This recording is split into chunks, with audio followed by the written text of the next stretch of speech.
We're waiting for YouTube to load up. Sweet. What's happening, YouTube? Hope you're good, people. As I was just saying, if you're watching this on YouTube, hit the thumbs up button, click subscribe. It really does help me reach more Type 1s and positively impact our community, which is my goal for the day. So we will give it a couple of minutes to load up and to populate. And then we'll get into today's podcast and today's video.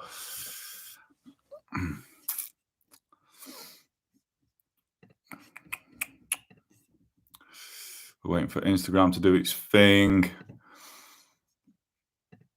We've got one on YouTube now. What's happening? Hope you're good.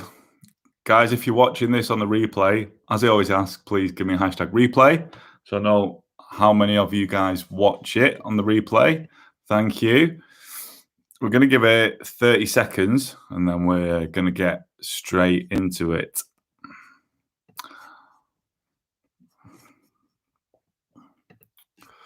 Instagram's being slow today. Give it another 15 and then we are going to get into today's episode and today's video. Right, let's hit record. 3, 2, 1. Yes, team, welcome to another episode of the Type 1 Movement Podcast. Thanks for being here today. If you're a regular listener and you subscribe, thank you. If you've not subscribed, please hit the subscribe button. And also, if you're new, this is your first episode, thank you. I know that you will get some value from this. And make sure, like a lot of people do, to go back to episode 1 and binge watch all them as well. So before we get started, guys, please leave me a rating and a review on the podcast app, as it really does help me reach more Type 1 diabetics and positively impact our community. Also, we're just saying to the guys on YouTube then, because when I do these podcasts, team, I go live on YouTube, I go live on Facebook, and live on Instagram. So if you've not got me on YouTube, head over to YouTube, type in Type 1 Tom, hit subscribe, because I'm going to start to try and grow my channel over the coming months. I'm going to be doing some vlogs and stuff like that. So make sure that you go and subscribe to my YouTube channel.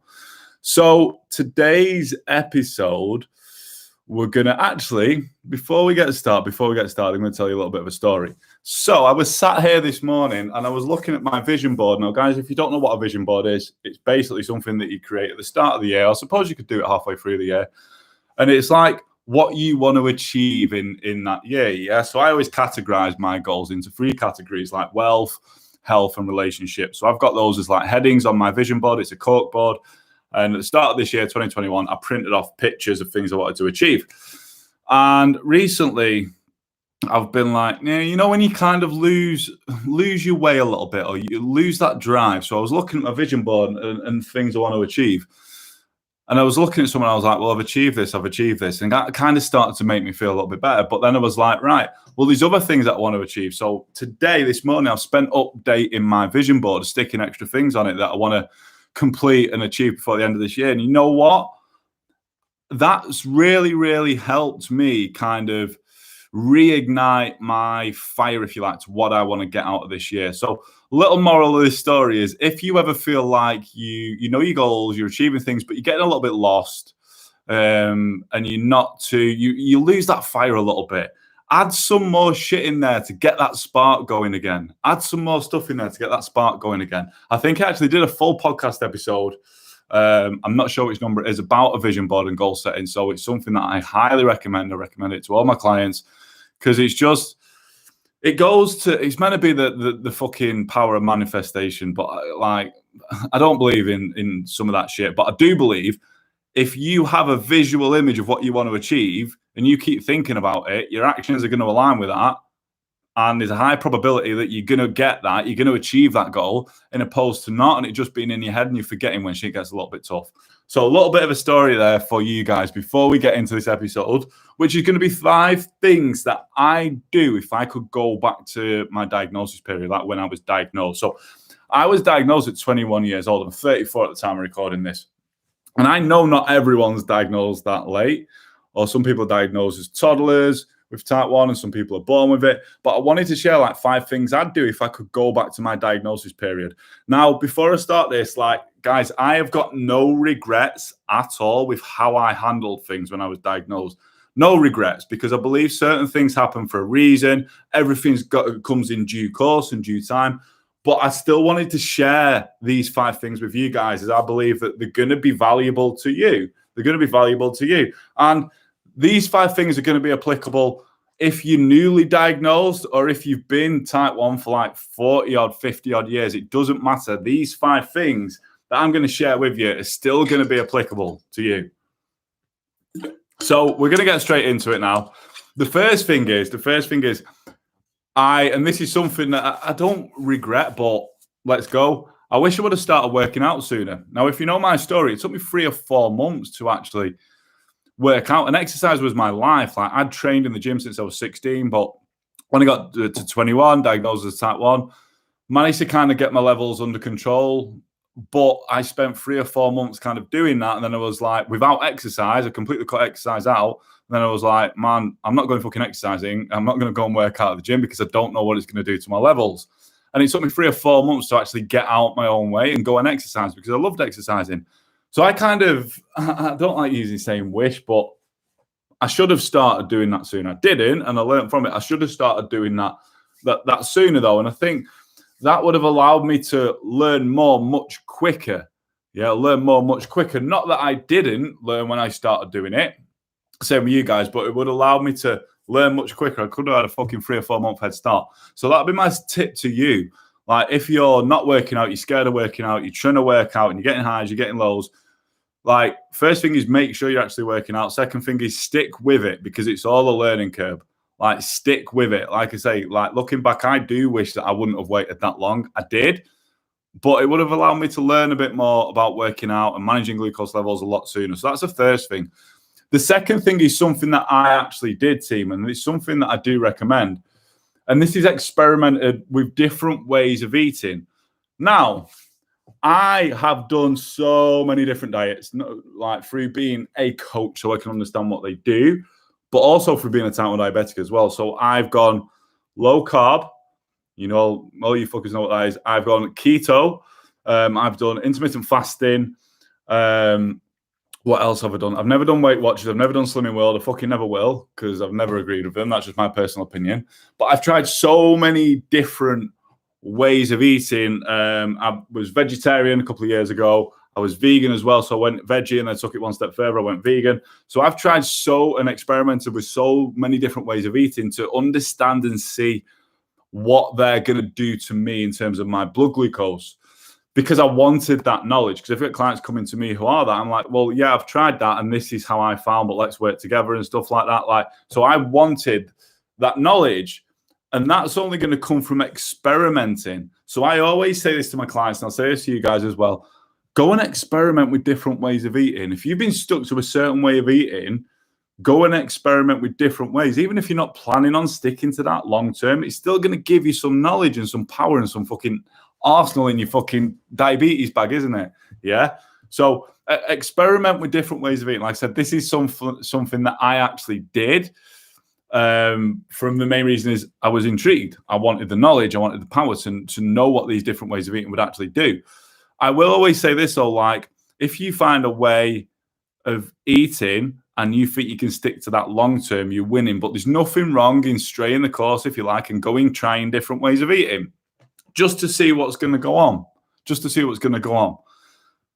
third thing that I'd do if I could go back to diagnosis is pursue connections with other type 1 diabetics.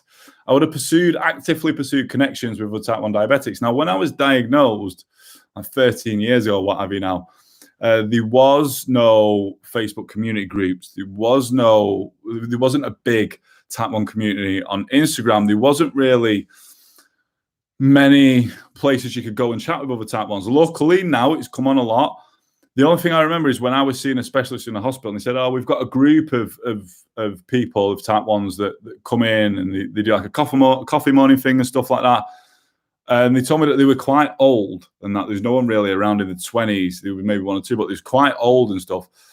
And I didn't bother going to that. That was the only thing I really had. But I wish I would have probably like pushed and actively pursued connections with other type 1 diabetics a little bit more. Tried to seek out other type 1s, just to have that like connection and stuff with them. So that's the third thing. The fourth thing is something that I'm actually fucking doing very well now, and why you're here with me today. But I wish I would have started to do it a bit sooner, to be honest with you, team. And that's shared and spoken about my experiences as a type 1 diabetic more. Because I'll be honest, for the first few years, unless it was friends and family and stuff, I didn't really share much with many people unless they asked me questions. And I didn't share much on social media as well. And at that time, I know I said I should have pursued connections with type 1s, but I still was trying to find out stuff and searching Facebook, and Instagram wasn't a huge platform then, or I was Googling things, and I couldn't find much on like being active with type 1 diabetes, certain ways of eating. I just couldn't find much about the condition, like whenever I searched.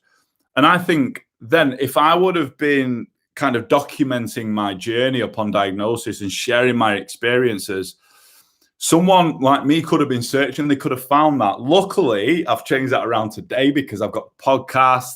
It's what I do, coaching other type 1s. I've got Facebook groups. I've got a program. I'm here today doing these videos for you guys. So I'm making up for it now. But back then, I probably could have had a huge fucking backlog catalog sort of thing of videos to remind me what it was. I could have watched them videos, do you know what I mean, of when I was first diagnosed to remind me. So I wish I probably should have shared and spoken about my experiences a little bit more. And this is something, I put this in for that reason, but to get across to you guys as well, team, because we all have a story as type 1s, even as humans, but we all have a story, yeah? We all have a story, and you don't know who you could reach out there and who you could positively impact and inspire by sharing your story. So never be afraid to post something about you being a type 1, whether that be on your Instagram, on your Facebook, you're speaking to someone, whatever. Never be afraid to share your story. Someone will always get motivation and be inspired from it. Look at you guys with me and stuff. Yeah, there's probably people out there thinking Tom's a dick. Fair enough. Probably am at times. But the point is, there's people like you guys who are here listening to me and saying I'm inspirational and motivational to you or to your kids who are type 1s. So share your stories as well, team, because that's going to inspire and motivate other people. Like, never be afraid to share your story. And this is one thing that I fucking love from my clients. I love seeing this from my clients. I've had so many clients who have started, after they've been in my program a bit or finished my program, they've come out and they've started speaking more openly about the type 1, about the diabetes, or they've created an Instagram profile to, you know, educate and inspire other type 1 diabetics and impact the community like I'm doing. And I fucking love that. That's such a strong position to be in. So honestly now, if you're thinking, oh yeah, but I don't really want to speak about it, and that, like, all right, if you don't, fair enough. But you could be holding back so much stuff that someone could find really, really inspirational. So I wish I would have documented and shared and spoken about my experiences more upon my diagnosis period. And the last thing, team, is ask for help. Ask for help. Now, I remember, because I'm an obsessive bastard, when I was first diagnosed, I did come away and I tried to find out so much information. I got my bloods in pretty fucking good control. Yeah, pretty good control. And I was only using like pens. I was on Glargine, NovaRapid, and a finger prick because the pumps were around at the time then, but they was difficult to get. And there wasn't Libras. There wasn't really CGMs unless you was in America where the Dexcom was. I remember the first time I seen a Dexcom. I was like, what the fuck's that? To ask someone. But yeah, more to the point. I used to go to like my appointments and stuff like that, and the endocrinologist, the DSNs, diabetic specialist nurses here in the UK, was like, yeah. I'd take them a diary and everything in, and they'd have a look through. They're like, yeah, you look like you're doing really well done, and that'll kind of be the end of the meeting. And I was like, right, and I was having to find out all this information from myself, and I suppose because they looked at me as being active and all that sort of stuff. And maybe like when they said about these groups that they had, these coffee mornings, they thought, oh, it's the older people that aren't that active, are struggling. He'll be all right. He's young, do you know what I mean? He seems like he's proactive in learning about the condition. We'll kind of leave him to it. That's how I felt. So I didn't really ask many questions to these like sort of specialists. And I didn't reach out to anyone really and ask for help. And you know what? I probably did need it at the time. Yes, I dug my fucking heels in and I learned a lot by trying different things and self-educating and stuff like that myself. But hey, I probably could have reached out and spoke to other type 1s or asked more questions and stuff, or just reached out and asked for help, because I think we all need help at times, right? We can't go through this on our own. Like even me, like that's the reason I'm doing what I'm doing and with my clients and sharing these. Like this helps me as much as it helps you guys as well. So that's one thing I do wish. If we go back to diagnosis, I wish I would have probably pushed and asked a little bit more for help. And there's something that I do want to get across on this, guys, as well. There's something that I get across from my clients. And I will say this, now we're on the topic of endocrinologists, endos, DSNs, whatever professional you're seeing for your diabetes management. I would always say if there's something that you want help with or you want a certain bit of tech or stuff like that, ask and push. I've learned that over the years now when I started asking a little bit more and doing what I'm doing. Ask and push. Like, this is your condition at the end of the day. If you want to know something, ask. If you want a different insulin or you want something that's going to help you, fucking ask and push it. Ask and push it. Because there's no reason why you can't have these things or have answers to the questions that you've got. Ask and push. Yeah. Because this is your condition at the end of the day. And you don't get nowhere in this life unless you fucking ask. Yeah. If you never ask, the answer is always no. If you ask a question to a specialist and you're not sure on what they're saying back to you, ask them to explain their reasoning behind it. If you ask for a certain bit of a certain insulin or something to help you manage it, and they say no, ask for the reason why. Ask and push. I've had clients who have done this and it's been a no, and then they've gone back and said, well, look, I know that I could get this, this, and this, and these people, I'm doing a program, like my program, these people that are on this, and they've actually gotten that, what they've wanted to. It could be like, I've had half a unit pens, we've had different sorts of insulin, we've had CGMs and stuff. Like, so go and push and ask. You don't get anywhere unless you're pushing and not asking.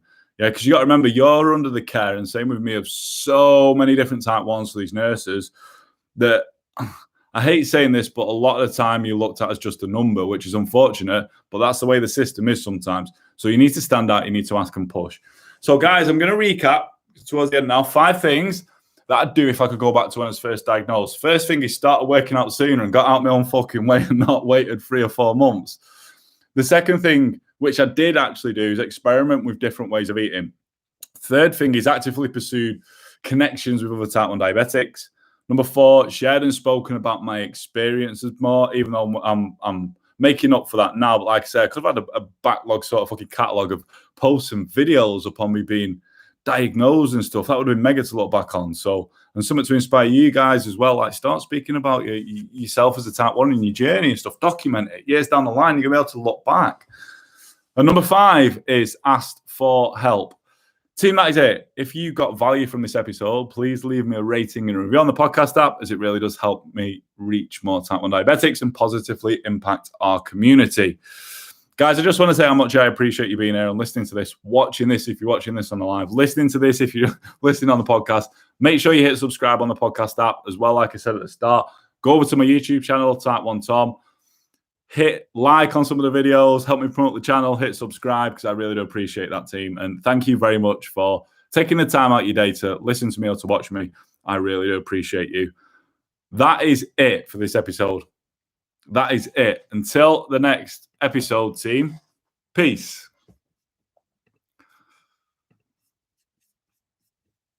I'm going to stay on for a couple of minutes, team, just to see if anyone has any questions you would like to ask. We've got nothing on YouTube, nothing on Facebook. I'll have a quick look for you guys on Instagram. Holla, hope you're good. Yes, got some emojis going on. You're more than welcome. Thanks for these videos. You're more than welcome. Thank you for turning up and watching. And that goes for all you guys. Thank you for watching this content and supporting me. I appreciate you guys just as much as you appreciate me. All right, team, that is it. I'm going to log off. I hope you enjoyed that live.